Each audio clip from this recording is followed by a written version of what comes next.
ಎರಡೂವರೆ ಸುಮಾರಿಗೆ ಈ ಜಿಲ್ಲಾ ಕಾರಾಗೃಹದಲ್ಲಿ ಅಲ್ಲಿ ಒಳಗಡೆ ಇರ್ತಕ್ಕಂಥ ಕೈದಿಗಳು ತುಂಬ ಗಲಾಟೆ ನಡೀತಾ ಇದೆ ಅಂತ ಮಾಹಿತಿ ಮತ್ತು ತಕ್ಷಣ ನಾವು ಪೊಲೀಸರೆಲ್ಲ ಇಲ್ಲಿ ಸ್ಥಳಕ್ಕೆ ಬಂದು ಒಳಗಡೆ ಹೋಗಿ ನೋಡಿದಾಗ ಅಲ್ಲಿ ಮುಜಾಮಿಲ್ ಮತ್ತು ಫರಾಮ್ ಅಂತ ಇಬ್ಬರು ಕೈದಿಗಳು ಭಾರಿ ಟೈಟ್ ಮಾಡಿದರೆ ಒಳಗಡೆ ಯಾವುದೋ ವಸ್ತುಗಳನ್ನು ತಗೊಂಡೋಗಿ ಬಿಡ್ತಾ ಇಲ್ಲ ಅಂತ ಹೇಳ್ಬಿಟ್ಟು ಸ್ಥಳೀಯ ಜೈಲು ಅಥಾರಿಟಿಗಳು ಜೊತೆ ಗಲಾಟೆ ಮಾಡಿದ್ದಾರೆ. ನಂತರ ನಾವೆಲ್ಲ ಸಮಾಧಾನ ಮಾಡಿ ಮತ್ತು CCTV ಎಲ್ಲ ನೋಡಿದಾಗ ಅವರೇ ಕಲ್ಲು ತೊಗೊಂಡು ತಲೆಗೆ ಹೊಡ್ಕೊಂಡಿರೋದು CCTV ದೃಶ್ಯ ಹೊಡೆದು ಕಂಡು ಬರ್ತಾ ಇದೆ.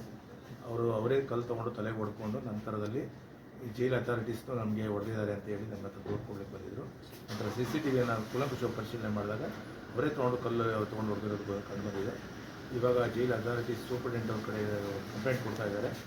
ಆ ಕಂಪ್ಲೇಂಟ್ನಲ್ಲಿ ನಮಗೆ ಮುಜಾಮಿಲು ಮತ್ತು ಫರಾನು ಮತ್ತು ಇತರರೆಲ್ಲ ಸೇರಿಕೊಂಡು ಕರ್ತವ್ಯಕ್ಕೆ ಅಡ್ಡಿ ಮಾಡಿದ್ದಾರೆ ಅಂತ ಅವರು ಕಂಪ್ಲೇಂಟ್ ಕೊಡ್ತಾ ಇದ್ದಾರೆ. ಅದನ್ನು ದೂರನ್ನು ಸ್ವೀಕರಿಸಿ ಒಂದು ಪ್ರಕರಣವನ್ನು ದಾಖಲು ಮಾಡ್ತಾ ಇದ್ದೀವಿ. ಸರ್, ಯಾವ ಕೇಸಲ್ಲಿ ಅವರು? ಒಬ್ಬ ಇದ್ದು ಒಂದು ಇದರಲ್ಲಿ ಮಾದಕ ವಸ್ತು ಗಾಂಜಾ ಪ್ರಕರಣದಲ್ಲಿ ಅವನು ಒಳಗಡೆ ಇದ್ದ, ಇನ್ನೊಬ್ಬ ಕಳ್ತನದ ಪ್ರಕರಣದಲ್ಲಿ ಒಳಗಡೆ ಇದ್ದ ಆರೋಪಿ. ಸರ್, ಯಾವ ಬ್ಯಾರಕಲ್ಲಿ ಆಗಿರೋದು ಸರ್?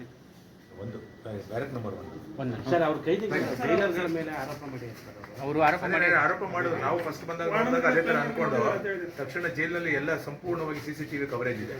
CCTV ಕವರೇಜ್ನ ಪರಿಶೀಲನೆ ನೋಡಿದಾಗ ಅವ್ನು ಕಲ್ಲು ತೊಗೊಂಡು ತಲೆಗೆ 3-4 ಸರಿ ಹೊಡ್ಕೊಳ್ಳೋದು ಕಂಡು ಬರ್ತಾ ಇದೆ. ಅದು ಕೂಲಂಕುಷವಾಗಿ ತನಿಖೆ ಮಾಡಿ ವಿಚಾರಣೆ ಮಾಡ್ತೀವಿ. ಸರ್, ಏನಿಲ್ಲ, ಈಗ ತಂಬಾಕು ಸಿಗ್ತಿಲ್ಲ ಅಂತ ಇವಾಗೆಲ್ಲ ಸ್ಟ್ರಿಕ್ಟ್ ಮಾಡಿ ಸಿಗ್ತಿಲ್ಲ ಅಂತ ಅಂದ್ರೆ ಇವಾಗೆಲ್ಲ ನಾವು ಮುಂಚೆ ಎಲ್ಲ ರೈಡ್ ಮಾಡಿದ್ದೀವಿ. ಆ ಸಮಯದಲ್ಲೂ ಸಹ ಏನು ನಮಗೆ ಕಂಡು ಬಂದಿಲ್ಲ. ಆದರೂ ಇವಾಗ ಫುಲ್ ಟೈಟ್ ಮಾಡಿದ್ದಾರೆ. ಅವರು ಟೈಟ್ ಮಾಡಬಾರ್ದು ಅಂತ ಹೇಳಿ ಗಲಾಟೆ ಮಾಡಿದ್ದಾರೆ. ಫ್ರೀ ಬಿಡಬೇಕು, ಕೆಲವರಿಗೆ ಊಟ ಚೆನ್ನಾಗಿ ಕೊಡಬೇಕು ಅನ್ನೋ ಕೆಲವು ಸುಮಾರು ಬೇಡಿಕೆ ಇಟ್ಕೊಂಡು ಗಲಾಟೆ ಮಾಡಿದ್ದಾರೆ. ಸರ್, ಟೋಟಲ್ ಎಷ್ಟು ಜನ ಕೈದಿಗಳಿದ್ದಾರೆ? ಈಗ 142 ಜನ ಇದ್ದಾರೆ. 3 ಜನ ಲೇಡೀಸ್ ಇದ್ದಾರೆ. ಪರಿಸ್ಥಿತಿ ಶಾಂತವಾಗಿದೆ. ಅವರಿಬ್ಬರೇ ಏನಾದರೂ ಬೇರೆ ರೀತಿ ಆಕ್ಟಿವಿಟೀಸ್? ಇಲ್ಲ, ಅವರಿಬ್ಬರೇ ಮೇಜರ್ ಇದ್ದಾರೆ. ಇನ್ನು ಉಳಿದವರು ಅವರಿಗೆ ಸಪೋರ್ಟ್ ಜೋರಾಗಿ ಕಿರ್ಚಾಡ್ತಿದ್ದಾರೆ. ಇವಾಗೆಲ್ಲ ಎಲ್ಲರ ಹತ್ರ ಮಾತಾಡಿದ್ದೀವಿ, ಎಲ್ಲ ಶಾಂತವಾಗಿದ್ದಾರೆ.